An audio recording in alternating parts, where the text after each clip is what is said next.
आज के लेक्चर को प्रारंभ करते हैं और आज सुपर टेट का लेक्चर नंबर 2 होगा बाल विकास। और इसमें हम वैयक्तिक भिन्नता के बारे में पढ़ रहे थे, जो हमारा टॉपिक था उसमें बढ़ते हैं और आज बात करते हैं वैयक्तिक भिन्नताओं के क्षेत्र। वैयक्तिक भिन्नताओं के जो क्षेत्र हैं इसको 4 भागों में विभाजित किया गया है। यहाँ पे वैयक्तिक भिन्नताओं को 4 क्षेत्रों में विभाजित किया गया है। नंबर 1 कौन सा है? नंबर 1 है शारीरिक क्षेत्र। नंबर 1 कौन सा क्षेत्र है? शारीरिक क्षेत्र। नंबर 2 मानसिक क्षेत्र। नंबर 3 संवेगात्मक क्षेत्र और नंबर 4 सामाजिक क्षेत्र प्रमुख है। तो ये 4 प्रकार की वैयक्तिक भिन्नताओं के बारे में हम लोग पढ़ेंगे इसमें। तो ये इसके 4 क्षेत्र हो गए। अब बात कर लेते हैं बारी बारी से और सबसे पहले बात करते हैं शारीरिक क्षेत्र। शारीरिक क्षेत्र की भिन्नता को 2 भागों में विभाजित किया गया है, अर्थात इसे हम 2 भागों में बांट सकते हैं जो शारीरिक क्षेत्र की भिन्नता है। देखिए, शारीरिक क्षेत्र की जो भिन्नता है इसको इस प्रकार हम मानते हैं कि किसी भी व्यक्ति में जो भिन्नता होगी वो शारीरिक क्षेत्र की वो 2 प्रकार से होगी। पहली कौन सी? पहली तो शारीरिक भिन्नता होगी। शारीरिक भिन्नता में कौन सा?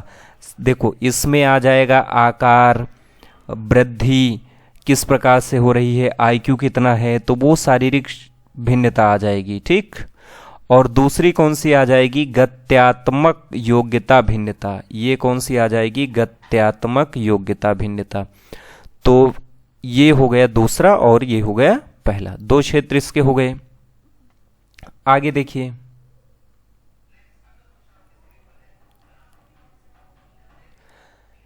अब देखिए इसी प्रकार से जो मानसिक क्षेत्र है इसको भी विभाजित किया गया है।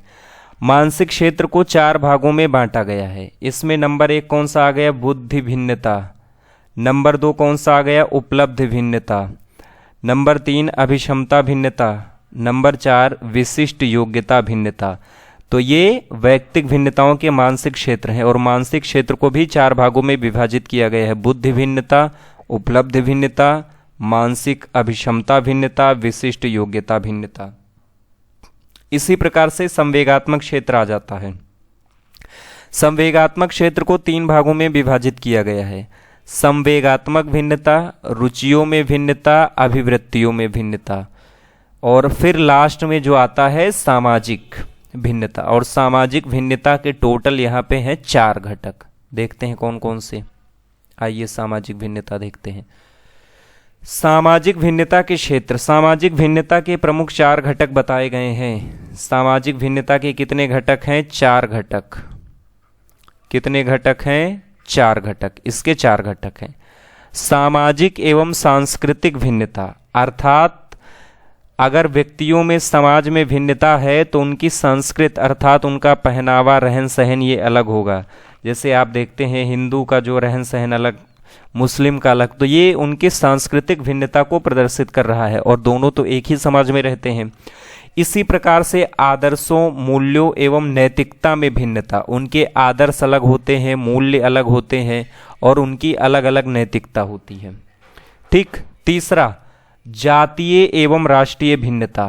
तीसरा कौन सा है? जातीय एवं राष्ट्रीय भिन्नता। चौथा आत्मधारणाओं में भिन्नता। तो ये 4 क्षेत्र सामाजिक क्षेत्र में विभाजित किए गए हैं। आगे बढ़ते हैं और देखते हैं वैयक्तिक भिन्नताओं का शिक्षा में प्रभाव तथा महत्व। महत्वपूर्ण टॉपिक है वैयक्तिक भिन्नता का शिक्षा में प्रभाव तथा महत्व। आइए देखते हैं इसके बारे में क्या है।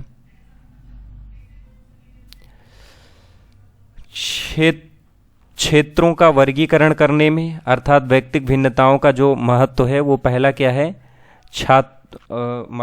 छात्रों का वर्गीकरण करने में, व्यक्तिगत शिक्षण में, शिक्षण विधि में, यहाँ पे शिक्षण विधि है, बालकों की रुचि में, कक्षा के आकार में, पाठ्यक्रम निर्धारण में, बालकों को गृह कार्य देने में, बालकों के रुचि का विकास करने में, लिंग भेद के अनुसार।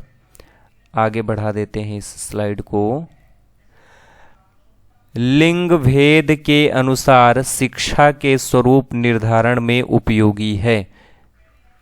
शिक्षा के स्वरूप निर्धारण में उपयोगी है। आगे बढ़िए और आगे का टॉपिक देखते हैं। देखिए यहां पे दिया गया व्यक्तिगत भिन्नता के प्रमुख कारण। अब व्यक्तिगत जो भिन्नता है उसके प्रमुख कारण कौन कौन से हो सकते हैं? तो पहला, वंशानुक्रम सबसे ज्यादा प्रभावित करता है। कौन सा वंशानुक्रम? सबसे ज्यादा तो वातावरण प्रभावित करता है नंबर 1 पे किसी भिन्नता को, नंबर 2 पे वंशानुक्रम प्रभावित करता है, उसके बाद में जाति, प्रजाति, आयु और वृद्धि। अर्थात जैसे जैसे बालक की आयु बढ़ती जाएगी उसमें जो वृद्धि होगी उसकी वृद्धि होती जाएगी और फिर उसमें एक अलग विभिन्नता हमें दिखाई देती है और वही विभिन्नता क्या कहलाती है? व्यक्तिगत विभिन्नता अर्थात व्यक्तिगत विभिन्नता। और ये किस पे डिपेंड करता है? सबसे ज्यादा मोस्ट इंपॉर्टेंट वातावरण पे डिपेंड करता है, उसके बाद में वंशानुक्रम पे डिपेंड करता है। ठीक, अब देखिए आगे दिया है व्यक्तिगत विभिन्नताओं पर आधारित शिक्षण विधि। तो व्यक्तिगत विभिन्नताओं पर आधारित जो शिक्षण विधि है वो कुल 3 शिक्षण विधियां बताई गई हैं। कौन कौन सी हैं उनको देख लेते हैं एक बार। देखिए व्यक्तिगत विभिन्नताओं पर आधारित शिक्षण प्रविधि, इसमें है प्रोजेक्ट प्रणाली विधि। इंपॉर्टेंट कथन है आपके लिए, किसने दिया था? किलपैट्रिक। किसने? किलपैट्रिक। डाल्टन प्रणाली, मिस हेलेन पार्कहर्ट्स। डाल्टन प्रणाली किसने दिया था? प्रोजेक्ट प्रणाली किलपैट्रिक, डाल्टन प्रणाली मिस हेलेन पार्कहर्ट्स। किंडरगार्टन प्रणाली को ये जन्मदाता कौन माना जाता है? फ्रोवेल। और जो किंडरगार्टन प्रणाली है इसमें जो शिक्षा दी जाती है वो खेल द्वारा दी जाती है। शिक्षा कैसे दी जाती है? खेल द्वारा दी जाती है। तो इस प्रकार से व्यक्तिगत भिन्नताओं के जो क्षेत्र थे उनको हमने समाप्त किया और अब इसी में जो अगला टॉपिक आ जाता है वो आ जाता है स्मृति। आइए अब देखते हैं स्मृति के बारे में। स्मृति के विषय में वुडवर्थ ने लिखा है कि पूर्व समय में, महत्वपूर्ण कथन है आपके लिए, पूर्व समय में सीखी हुई बात को याद रखना ही स्मृति है। अर्थात पूर्व समय में सीखी हुई बात को याद रखना ही स्मृति है। महत्वपूर्ण कथन है, किसका है? वुडवर्थ का है। किसने दिया था? वुडवर्थ के अनुसार। स्मृति से तात्पर्य अतीत की घटनाओं की कल्पना करना और इस तथ्य की पहचान लेना कि ये अतीत के अनुभव हैं। ये किसने कहा? मैकडूगल ने। ये भी आपके लिए महत्वपूर्ण टॉपिक बन जाता है। अर्थात अगर स्मृति के कथन के तथ्य से देखें तो ठीक। तो फिर से रिवाइज एक बार कर देते हैं। पूर्व समय में सीखी हुई बात को याद रखना ही स्मृति है, ये कहा था वुडवर्थ ने। और स्मृति से तात्पर्य अतीत की घटनाओं की कल्पना करना और इस तथ्य की पहचान लेना कि ये अतीत के अनुभव हैं। ये किसने कहा है? मैकडूगल ने कहा है।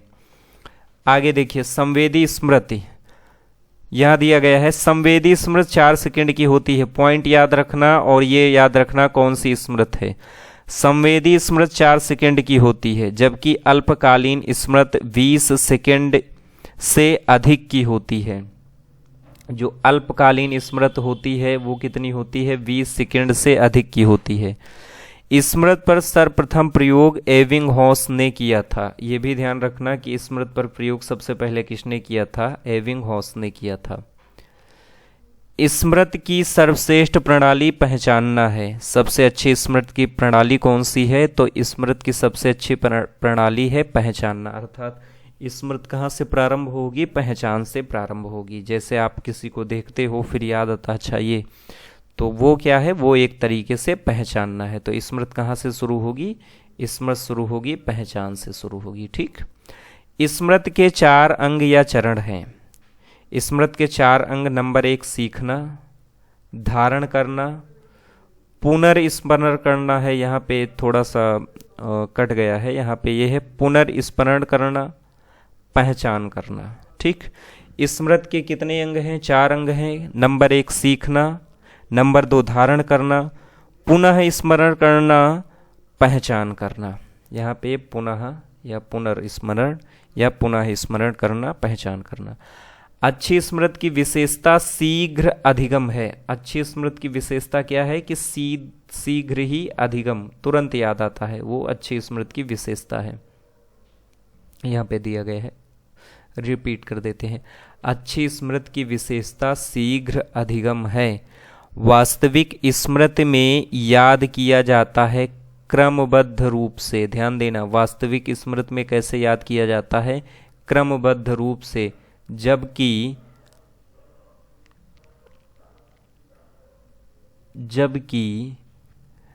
स्मृति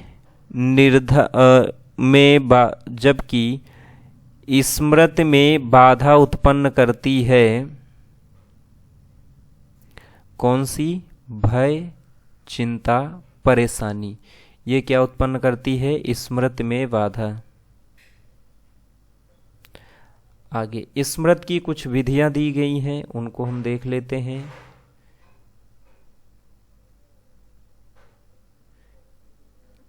स्मृति की विधियां कौन कौन सी हैं? स्मृति करने की विधियां, नंबर 1 है संकलित तथा अंतराल विधि। संकलित तथा अंतराल विधि, संकलित तथा अंतराल विधि। नंबर 2 पूर्ण तथा अंश विधि, पूर्ण तथा अंश विधि। नंबर 3 प्रगतिशील विधि। नंबर 4 सस्वर विधि। इस प्रकार से जो स्मृति है उसकी कितनी विधियां हो जाती हैं? स्मृति करने की विधि टोटल हो जाती हैं, स्मृति करने की विधियां वो टोटल हो जाती हैं 4। संकलित तथा अंतराल विधि, प्रगतिशील विधि, पूर्ण तथा अंश विधि, सस्वर विधि। तो ये हो जाती हैं स्मृति की विधियां। इस वीडियो को यहीं पे समाप्त करते हैं, मिलते हैं अगली वीडियो में। थैंक यू, धन्यवाद।